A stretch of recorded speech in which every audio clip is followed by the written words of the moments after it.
Down the 3 to 5 things the CEO is currently most focused on: revenue trajectory, a specific integration, retention of a key leader, whatever is actually on their plate. And then for each one of those, ask, what do I know about the talent system that is directly relevant to this? And then bring that and only that to the meeting.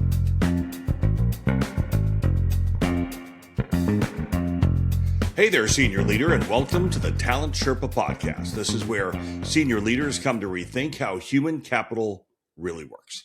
I'm your host, Jackson Lynch, and today we're going to be talking about translation, a very specific kind of translation, the kind that determines whether a CHRO operates at the enterprise altitude or spends years wondering why the CEO apparently doesn't seem to care about people.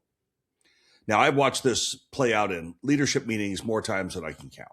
The CHRO brings a talent update to the table, turnover numbers, engagement scores, development program enrollment, and the CEO nods, the CFO checks the phone, and the conversation then transfers over and moves to the P&L. And the CHRO walks out convinced of one thing: the CEO doesn't value people. But I want to offer a different conclusion, because I think the CEO is almost never the problem. Now, before we get started, let me ask you for a quick favor. If you find value in these conversations, and I sure hope you do, please take a moment, maybe even right now, and just like, subscribe, leave a review on the Talent Sherpa podcast. That allows more senior leaders to find the show and allows us to continue to do this work for the larger HR community. And this week, I want to take a second to tell you about the CHRO Ascent Academy. If you are a sitting CHRO, you're preparing to step into the role, this is a cohort-based program. It's built specifically for you. We go deep on the skills that actually determine whether a CHRO operates at enterprise altitude or stays stuck in functional execution mode. And you can find all of the details at mytalentsherpa.com. All right, let's dive into this thing. Here's what I've watched happen in organizations that are otherwise pretty well run.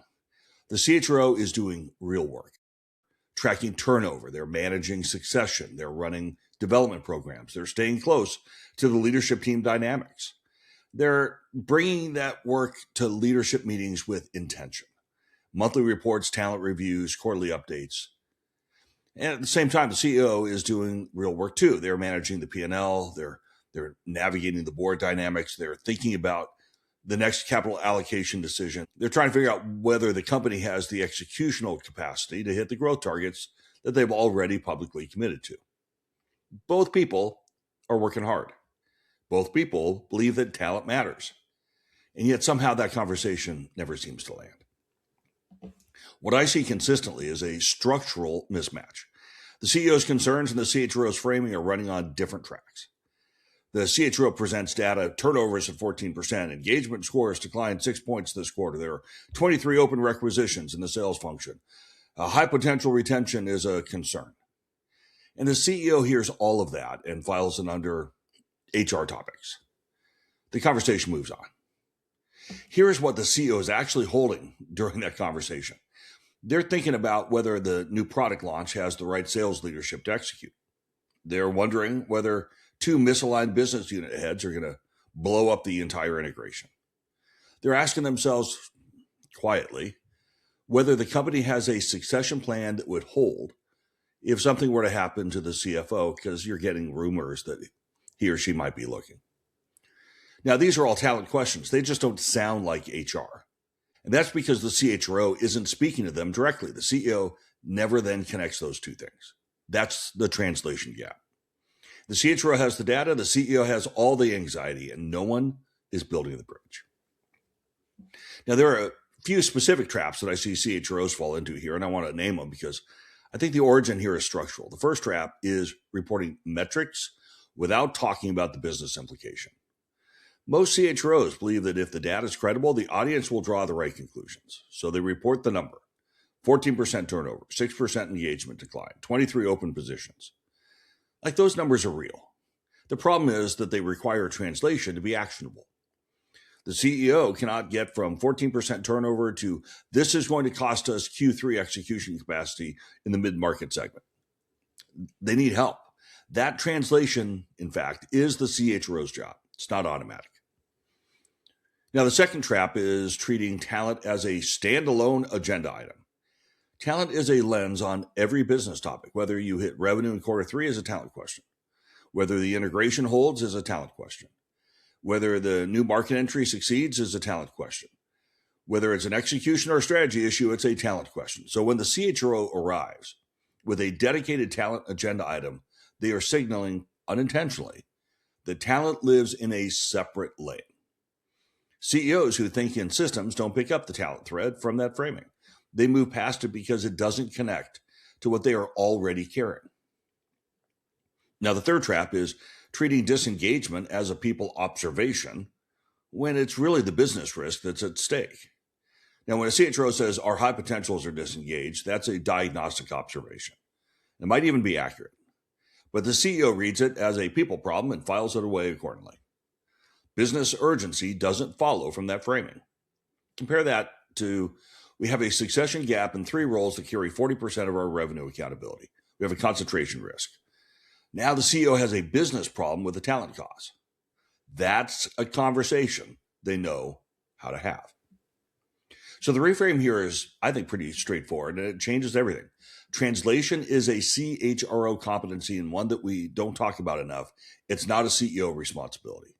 So when you are walking into a leadership meeting, your job is to surface the talent implications of the business problems that are already in the room. The CEO is worried about a handful of things: growth targets, executional reliability, whether the leadership team can hold through the transformation, board confidence, capital allocation. These concerns are sitting on the table before you open up your mouth. Your job is to show how what you know about the talent system connects directly to those concerns. And that work starts from the first sentence before your agenda. So think about the difference in entry point. Entry point 1. I want to walk you through our talent update for quarter 2. We're going to cover turnover, engagement, and open headcount. Here's the alternative entry point. I want to talk about execution risk in quarter 3. Based upon what I'm seeing in the talent system, there are probably 3 things I think the leadership team needs to decide before we can commit to the growth plan. Now, the content might be similar, if not the same. The orientation, however, is completely different. The first signals that talent is a separate category. The second signals that the CHRO is a business leader operating at the same altitude as the rest of the leadership team. And that shift doesn't require new data. It just requires new framing. So how do you actually do this? Let me give you a few plays. Play number 1. Open with the CEO's worry list. Before your next leadership meeting, write down the 3 to 5 things the CEO is currently most focused on. Revenue trajectory, a specific integration, retention of a key leader, whatever is actually on their plate. And then for each one of those, ask, what do I know about the talent system that is directly relevant to this? And then bring that and only that to the meeting. Move the full talent report to the appendix. Doesn't matter. Your opening belongs to the CEO's agenda. Play number 2. Write the business translation before the meeting. Don't try to do it real time. Every HR metric has an operational translation. Your job is to write it down before you walk in the door. So, for example, turnover rate becomes attrition in this business will reduce execution capacity in Q3 by approximately this amount in this segment. Engagement decline becomes, based on what I'm seeing, the timeline risk on the integration increases if the leadership clarity issue in this function isn't resolved in the next 60 days. The succession gap becomes 3 roles carry significant revenue accountability and none of them have a ready successor. Translation means mapping what you know to the decision the CEO is already holding. Now, play number 3 is carry a standing talent risk frame. Some of the most effective CHROs I've ever worked with bring a standing 1 page to every leadership team meeting, a talent risk summary structured differently from a talent update. 3 to 5 items, each framed as here's the business outcome at risk, here's the talent variable driving it, and here's the decision we need to make. Now that document becomes the bridge. It is short enough to be read before the meeting starts. It is framed in business language, and it positions the CHRO as the person who is translating the invisible risk that everyone else is circling, but not naming directly. And play number 4 is anchor your ask to a business outcome. When you need a decision, frame it from the outcome side, not I need approval for the high potential development program. That's an HR ask. it lives in the budget line. Don't do that. Instead, use, if we want to close the succession gap in the top 3 revenue roles before the end of the fiscal year, we need to make a development and investment decision this quarter. Now, that's a business ask with a talent solution hopefully attached. Now, the decision is the same, by the way. The framing, however, changes whether the CEO sees it as a people budget item or a risk management call. One of those two is more likely to be funded. Now, fair warning on one thing. The first time you walk into a meeting with this reframe, the CFO might actually look up from their phone, and that's a good sign. It might also mean that you have just created more work for yourself. That is also a very good sign. So if there's one thing I want you to take away to carry out of this episode, it's this. When a CEO doesn't prioritize talent, it's almost always a translation failure. That accountability is the CHROs. So that's it for today. I want to thank you for spending time with me today. Appreciate you being a part of this community of senior leaders who want to rethink how human capital really works. And a shout out this week to Maria from Columbus, Ohio. I want to say thank you for listening, whether you are tuning in from Nashville or Cape Town. This community keeps growing, and that is because of you. Now, if you're thinking about how do I apply this in your own situation, let me point you to a couple of resources. Number one, if role clarity is where you want to start, and it probably should be, it is every time I go into a new organization, check out getpropulsion.ai. They have AI teammates that enable your leadership to focus on the work that actually drives business outcomes.